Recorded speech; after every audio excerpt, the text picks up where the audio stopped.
E aí galera antenada no estúdio, sou o professor Ismar Tavares, professor de História do Brasil.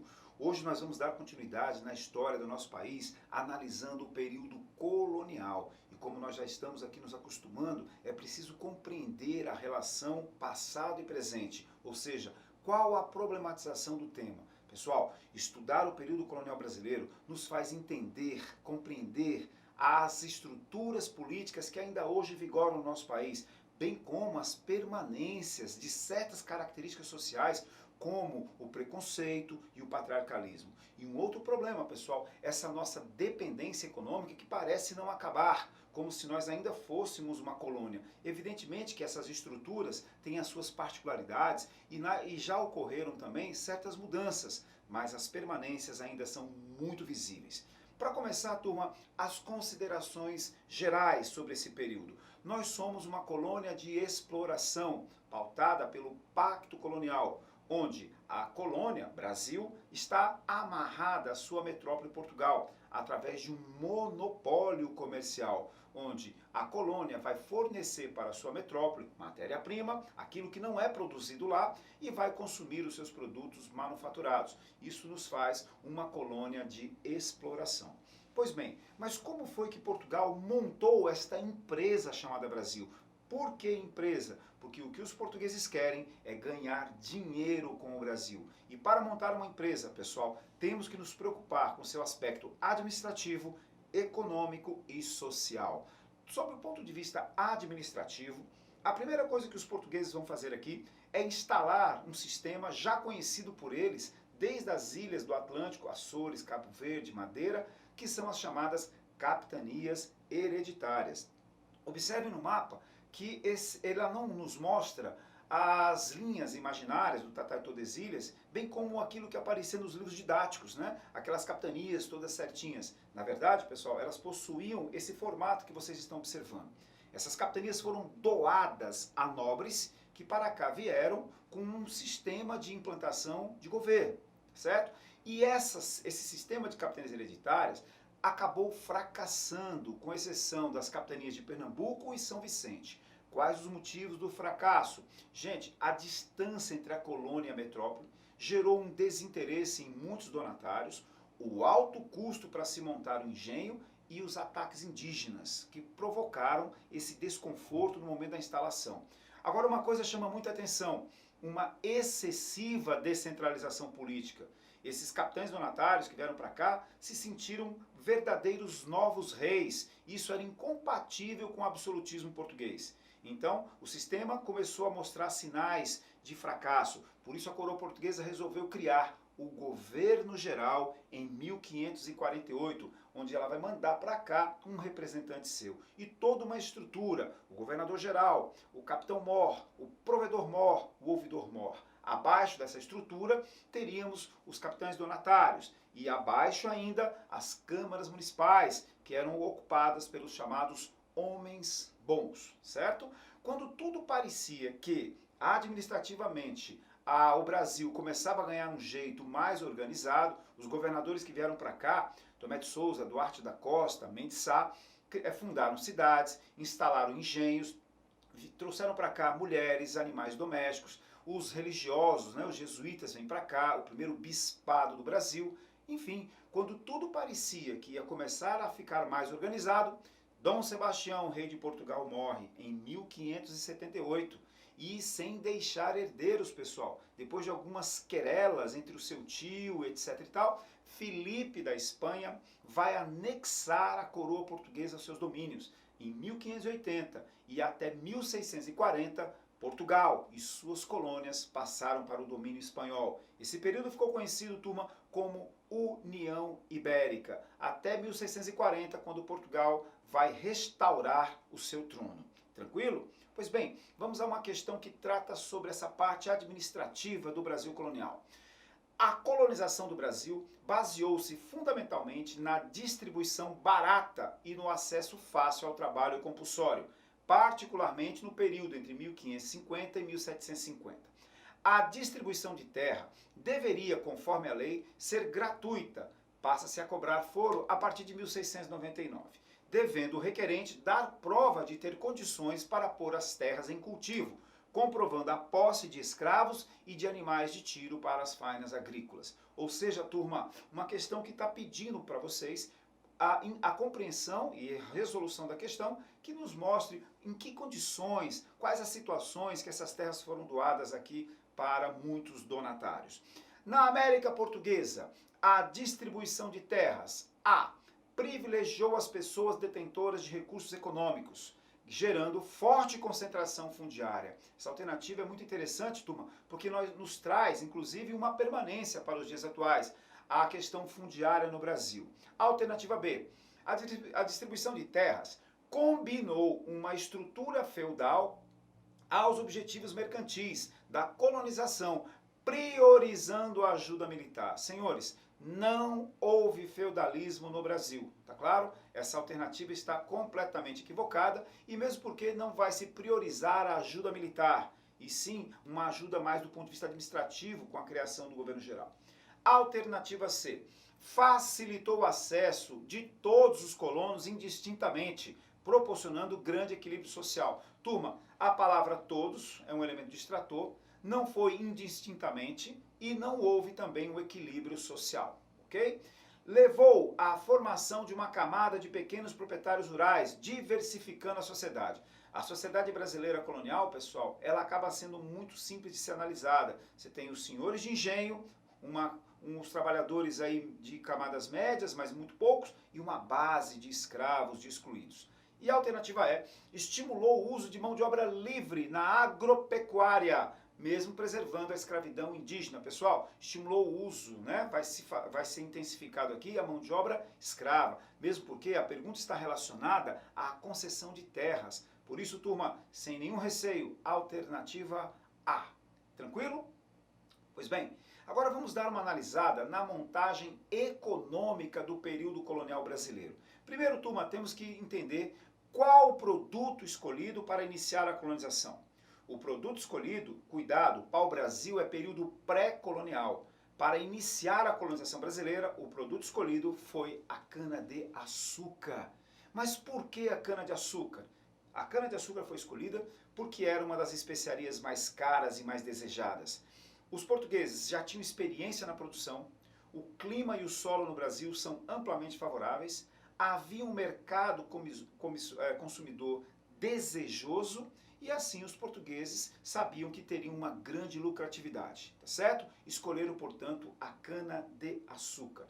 Mas e o sistema de produção? O sistema de produção, pessoal, ficou conhecido como plantation, que para você não esquecer, nós lembramos aqui da palavrinha leme. O que é plantation? Leme, latifúndio, escravidão, monocultura e exportação.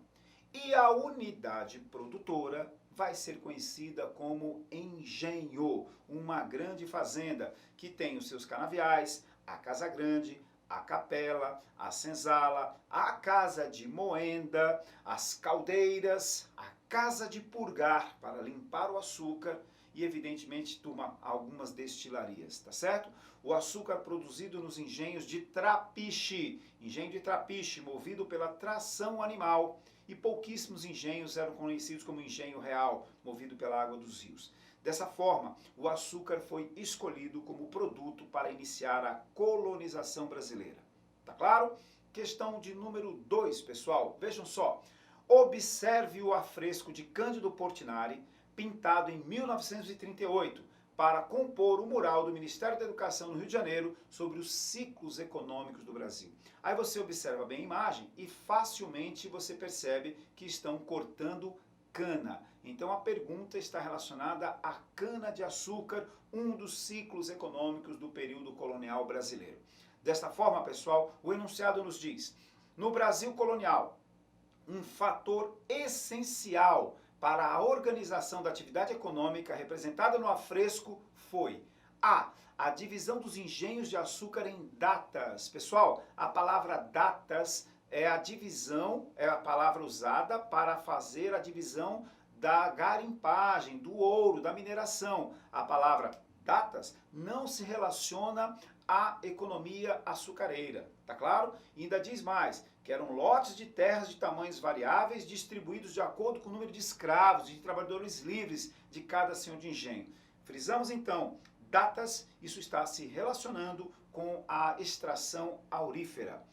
B, instituição do regime de porto único. O aluno já desconfia aqui. Será que havia um único porto e estava instalado em Recife exclusivamente para exportar o açúcar? Será que em Salvador, Rio de Janeiro, São Vicente e outras áreas do Brasil, será que não tinham portos? Evidentemente desconfie da alternativa B, pessoal.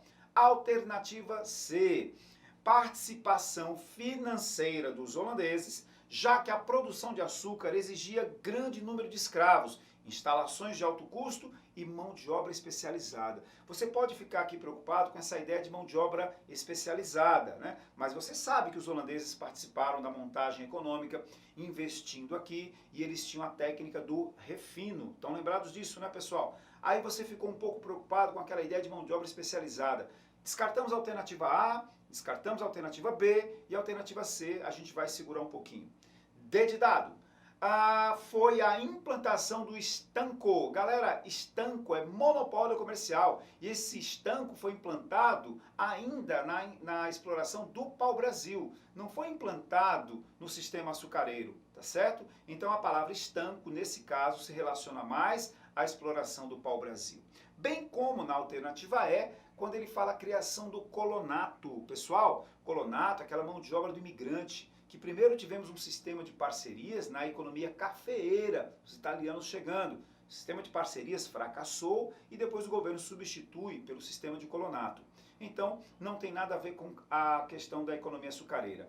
Passando aqui, ó, colonato, café, estanco, pau-brasil, datas, mineração, porto exclusivo, nos faz pensar que a alternativa correta é a alternativa C.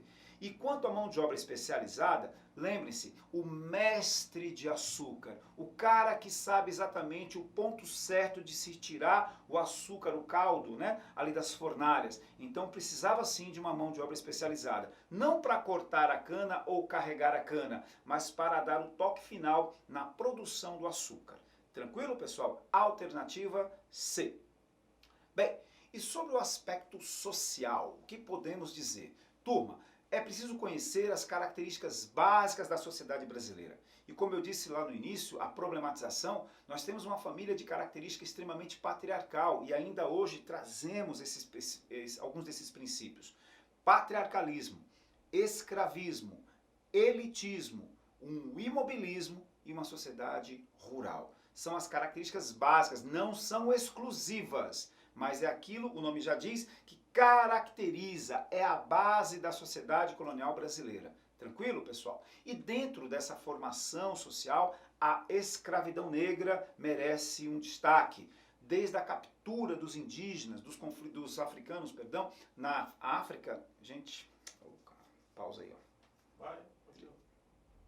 Do ponto de vista da escravidão negra, um assunto extremamente importante, porque nós temos que entender, a partir do momento que o negro foi capturado na África, os conflitos intertribais, transportados no famoso navio negreiro, famosos navios negreiros ou tumbeiros, aquelas péssimas condições de transporte, a utilização, esse negro vai ser utilizado na lavoura, açucareira, cafeeira, mineração, serviços urbanos, serviços domésticos, os castigos cruéis, o açoite, o viramundo, vários tipos de castigos, tá certo? E a resistência desse escravo, pessoal. E através da sua cultura, que não queria que acabasse, né, o seu idioma, a sua religiosidade, e as fugas para os quilombos. E o mais famoso deles, né, o Quilombo dos Palmares. Lembramos também de uma forte religiosidade brasileira, né, que foi aí, no caso, capitaneada pela Companhia de Jesus, os jesuítas.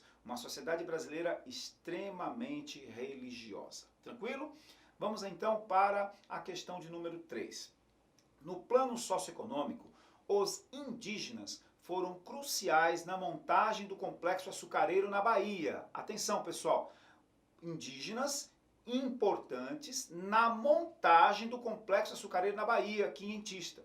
E mesmo no avançar do século XVII, pois a escravidão de origem africana só tomou impulso após se esgotarem gerações de indígenas pelo trabalho escravo, pela guerra e por doenças.